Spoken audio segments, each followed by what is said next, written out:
आताच्या घडीची मोठी बातमी. रानात म्हशी चारणाऱ्या पशुपालकावर अस्वलाचा हल्ला, पशुपालक गंभीर जखमी. वनविकास महामंडळाच्या झमकोली बीटमधील घटना. उमरेड वनविकास महामंडळ FDCMच्या झमकोली बीट अंतर्गत येणाऱ्या कक्ष क्रमांक 333 मध्ये म्हशी चारायला गेलेल्या गुराख्यावर अस्वलाने हल्ला केल्याची गंभीर घटना दुपारी 12 वाजताच्या सुमारास घडली.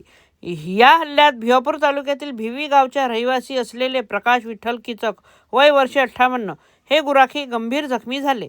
प्रकाश किचक हे घराबाहेर पडून अवघा अर्धा तासही झाला नव्हता. त्याच दरम्यान जंगलालगतच्या परिसरात अस्वलाने अचानक थेट मान पकडत हल्ला केला. हल्ल्यावेळी त्यांच्या एका हातात कुऱ्हाड होती, मात्र अस्वलाने मान पकडल्यामुळे प्रत्युत्तर देणे अशक्य झाले. अस्वलाच्या नखांमुळे शरीरावर गंभीर जखमा झाल्या असून अंग आखडल्याने तीव्र वेदना होत असल्याने जखमी गुराख्याने सांगितले. जखमी गुराखीला तत्काळ उमरेड ग्रामीण रुग्णालयात प्रथमोपचार देण्यात आले. गंभीर जखमी असल्याने त्यानंतर त्यांना पुढील उपचारासाठी नागपूर जिल्हा शासकीय रुग्णालयात हलवण्यात आले. दरम्यान रुग्णवाहिका उपलब्ध नसल्याने खासगी वाहनातून त्यांना नागपूरला पाठवावे लागले. सदर घटनेची माहिती मिळताच दक्षिण उमरेड वनपरिक्षेत्र अधिकारी विवेक आंबेडकर यांनी घटना त्यांच्या थेट हद्दीत नसतानाही माणुसकी दाखवत स्टाफसह रुग्णालयात धाव घेतली व जखमी गुराख्याची चौकशी करत त्यांना मानसिक आधार दिला.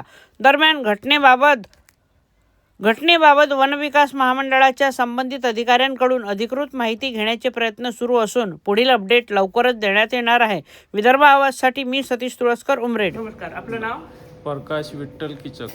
काय नेमकी घटना घडली आज? जंगलात म्हशी नेल्या, भूतगांजातून अस्वल येऊन पडून डोक्याला पकडले. कोणत्या जंगलात? आपल्या घाटाडी झमकोली. जमकोलीच्या. हा. किती वाजताची घटना आहे? 12 वाजता. तुम्ही म्हशी चारायसाठी नेल्या होत्या? चारासाठीच नेल्या.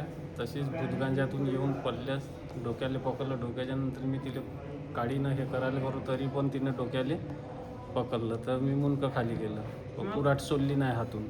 मारा जायला गेलं, मग उठून पळाली. म्हणजे तुमच्या हातात कुऱ्हाड होती. हा. तुम्ही कुऱ्हाडीने वार केला तिच्या? काहीच नाही. वेळच नाही मिळाला. वेळ म्हणजे मुंडकत धरून दाबे ते तर कडकड कडकड असं दात, तिचे आवाज पुरा मध्ये सगळं ऐकायचे.